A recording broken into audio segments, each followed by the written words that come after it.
Control Shift P.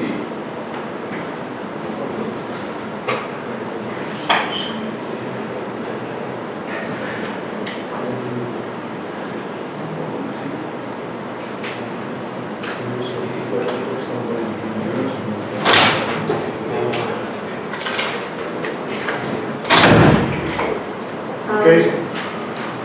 I'm going to present about fitting an experimental spectrum. And one more thing, last Friday I told Katlego that I won't be able to present today, but last night I decided to do some slides so that I can do something. Firstly, I'm going to explain what is experimental experiment. When we say something is experimental, we mean that is new or uses new ideas or methods. It might be modified later if it is unsuccessful. When something is experimental, can be rejected or accepted, and also can be tested, meaning that later on can be proven right or wrong.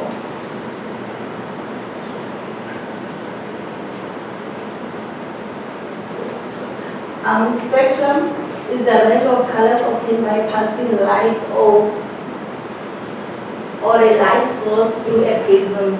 Light is a form of electromagnetic radiation, and electromagnetic radiation is a form of energy that is all around us and takes many forms like microwaves, X-rays, and gamma rays.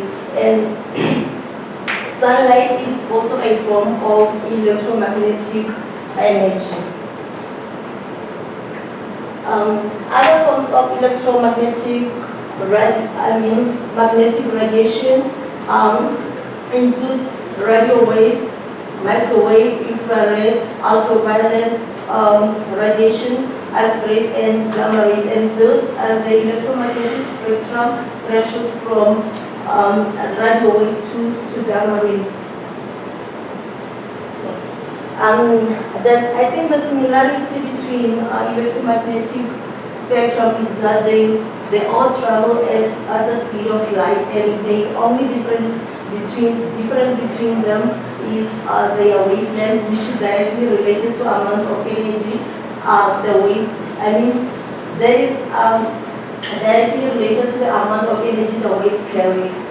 And the shorter the wavelength of the radiation, the higher the energy. And the following equation is just to prove that the last statement.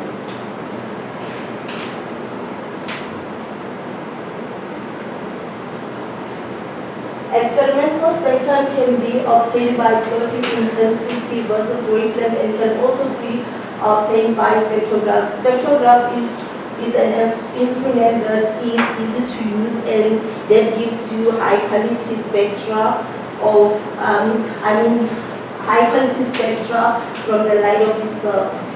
And for my project this year, I'm using the spectrograph to obtain the spectrum of irreversible planets. Back to our topic, fitting. And when you fit an experimental spectrum, it's when you draw a line that is best representing your data.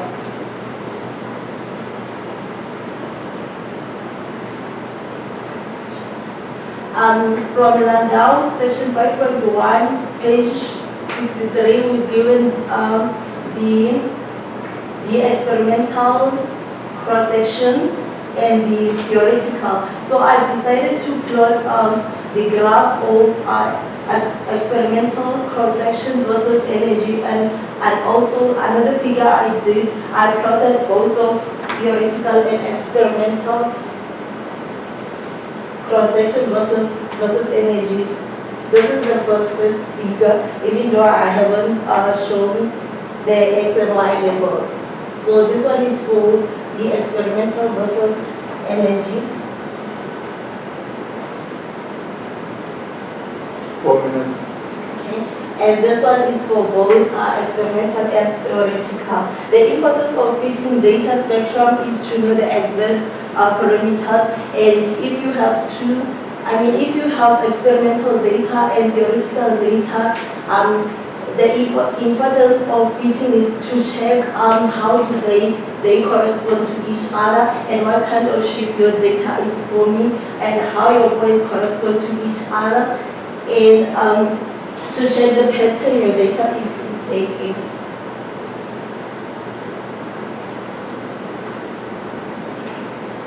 Discussion and conclusion. I think, even though I haven't tried to do the polyfit of this, I think that polyfit will be the best for fitting an experimental spectrum. And this figure shows example of the polyfit. Thank you. I just have one question, Magdalene. Is electromagnetic radiation ionizing or not? My question is the type of radiation that can give you cancer or not? I think it is ionization.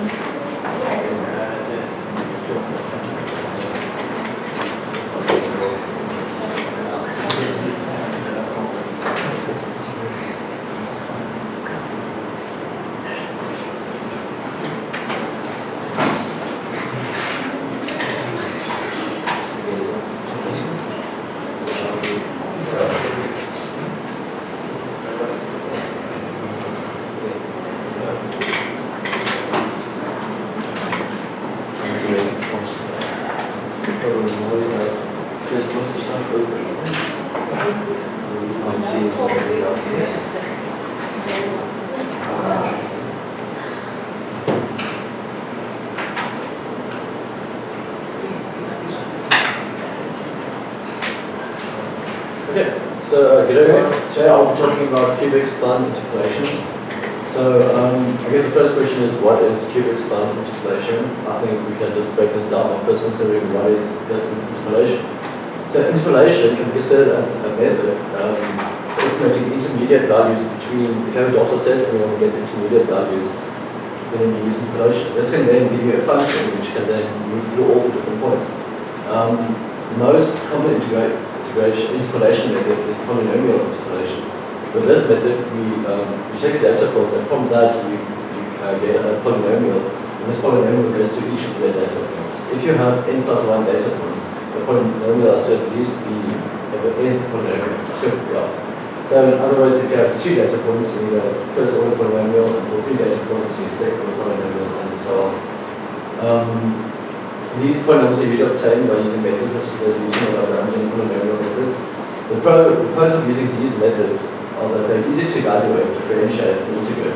But the cons, and this is why I'm talking about cubic spline interpolation, is that these have a shortcoming. If you have a lot of data points, you need high degree polynomials. And these polynomials tend to be very fluctuating between data points. So you get this type of nature, which is not an accurate representation of the actual correlation between the data points. So this problem can be avoided if you use piecewise polynomial interpolation. So this is what happens if you divide your total interval into a bunch of smaller sub-intervals. Instead of having a single polynomial for all the data points, you actually have a bunch of small polynomials, each one representing a certain sub-interval of your total interval. So for the case that I'm considering, which is cubic piecewise cubic spline interpolation, each of these intervals can be called splines as well. Each of these polynomials will be cubic polynomials. Okay. So each of these cubic polynomials has this it's type of this function. So as you can see, this function has 4 different unknown constants. So which this means is for each state sub-interval, we'll have a cubic polynomial. Each of these has 4 unknown constants. Therefore, in order to solve your polynomials, to get your equations, you need at least 4 equations, 4 independent equations with each polynomial considered. So in order to do that, you'll see that each of these have determine the 4 constants. These equations that you need can be determined from the characteristics of cubic splines.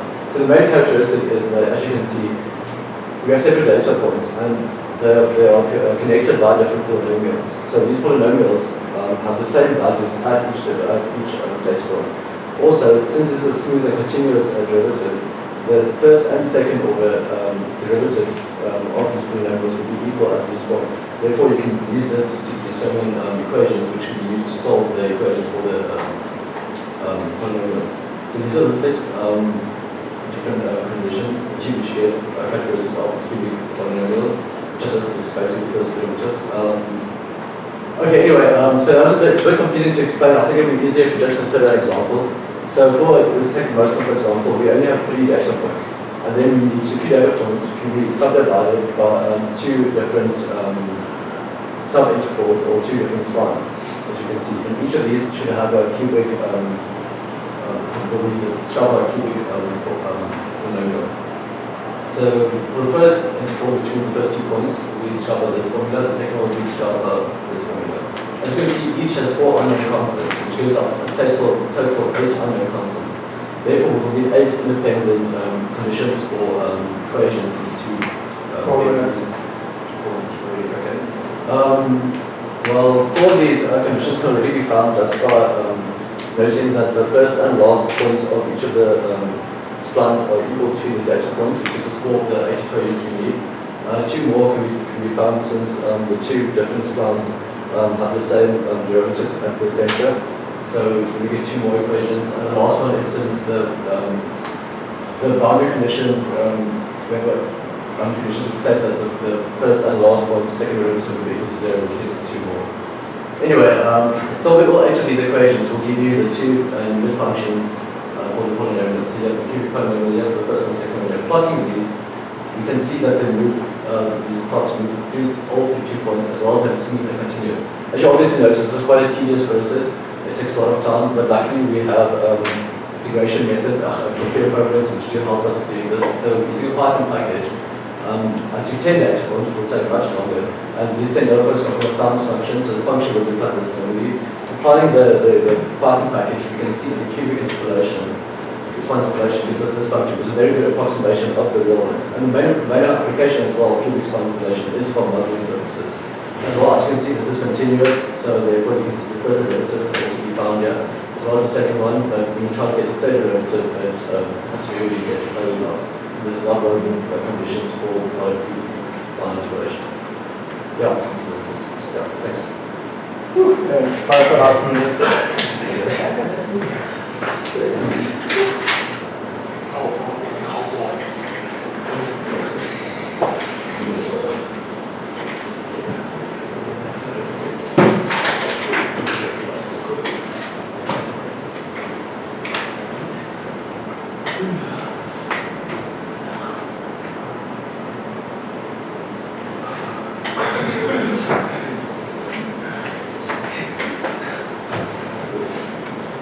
Okay, so you get 0, huh? How's your presentation? No, wait until the beginning of the class for you to do. No, I put it there. Next one, go through it, so go the last.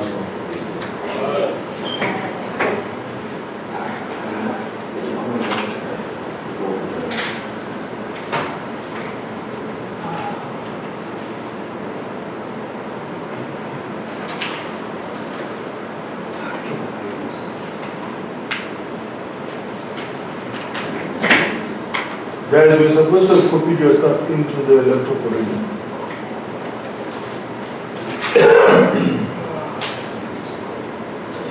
So, I'm going to talk about the Lagrange interpolation. So, we'll look at the introduction, the theorem behind the interpolation, and then an example like a cubic. So, the Lagrange polynomials are used for polynomial interpolation.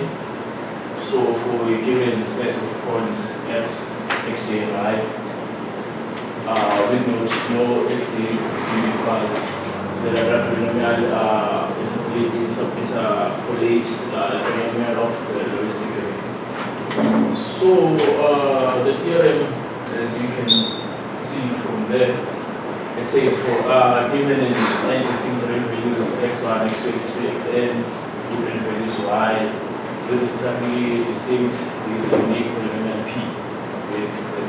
So such that they repeat the growth piece at the end. So what this means is if you are given like 2 data points, let's say n is equals to 2, so your polynomial will be of degree 1, and so on. So for 2 data points, you have the quadratic,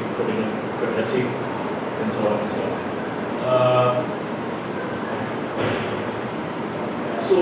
The Lagrange polynomial is this. We have Pn is equal to the summation of Li times f(x). So Li are known as the Lagrange polynomials, and they're given by this.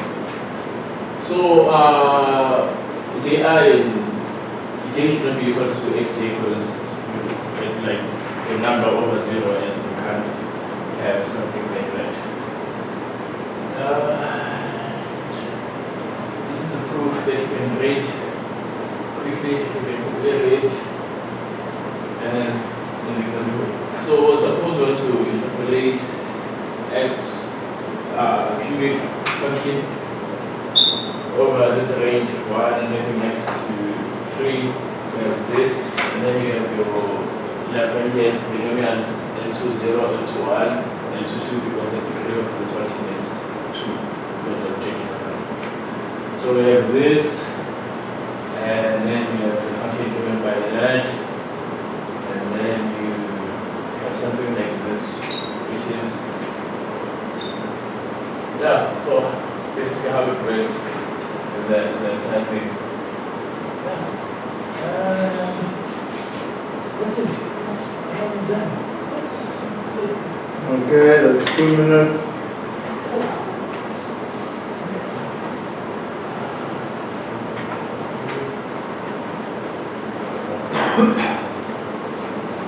Okay, next person. I will not do last. Go last.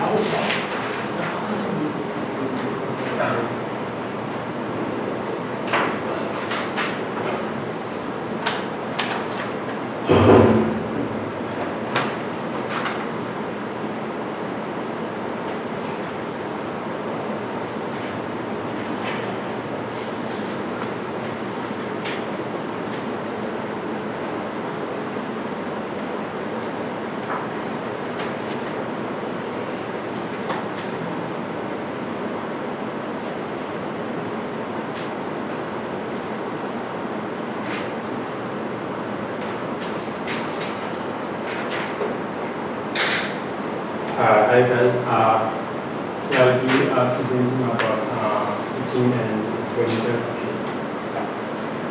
To give you an overview of what I'm going to talk about, I'll give you an introduction, talk about experimental decay, how we fit it, and then give you a conclusion.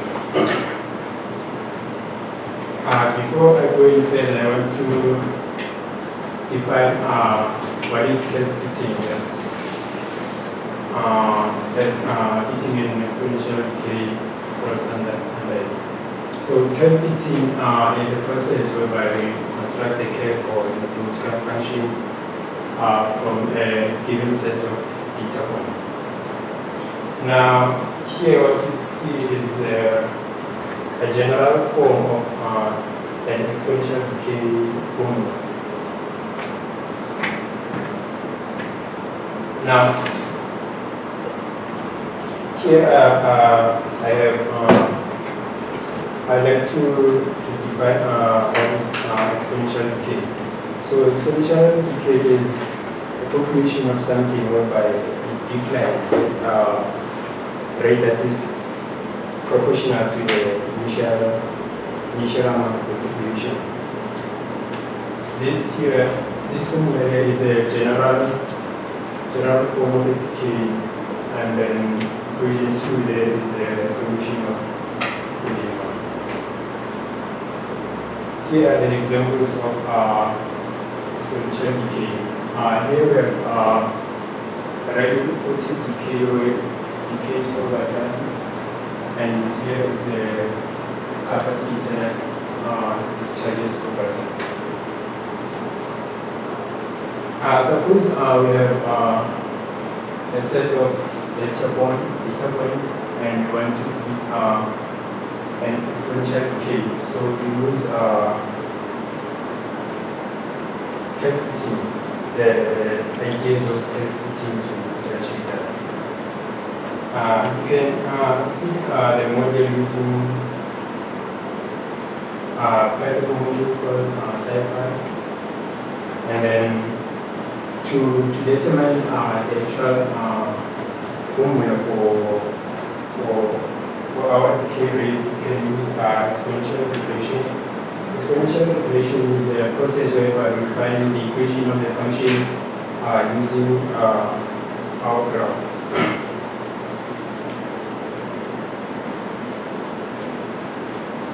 Also, to find the decay rate, we can use our model to first calculate R squared, and then we get a value between 0 and 1. It means that our model is accurate. Conclusion. So why do we do curve fitting? We do curve fitting because fitted curves can be used to aid us for data visualization. Like data visualization, I mean that you can get color representation like pie charts, maps, and so forth. And by that, we can estimate the pattern of the graph, or determine the outliers and the trend. We also use fit curves to 4 minutes. to interpolate. Interpolation is say we want to have missing information on our graph like here. So we'll find the average of the given information to find the missing information. Or we can extrapolate to find extra information. You can also summarize the relationships of 2 or more variables.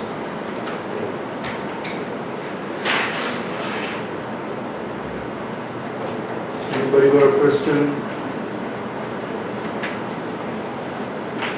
Okay, next one.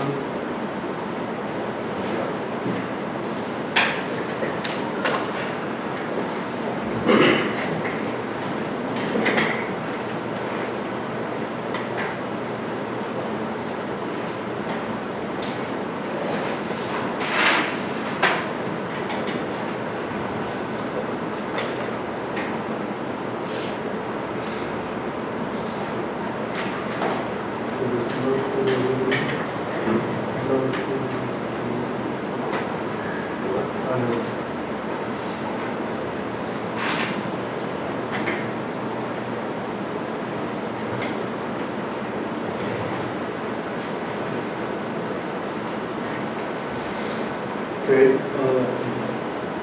I'm going to present approximate integration via trapezoid or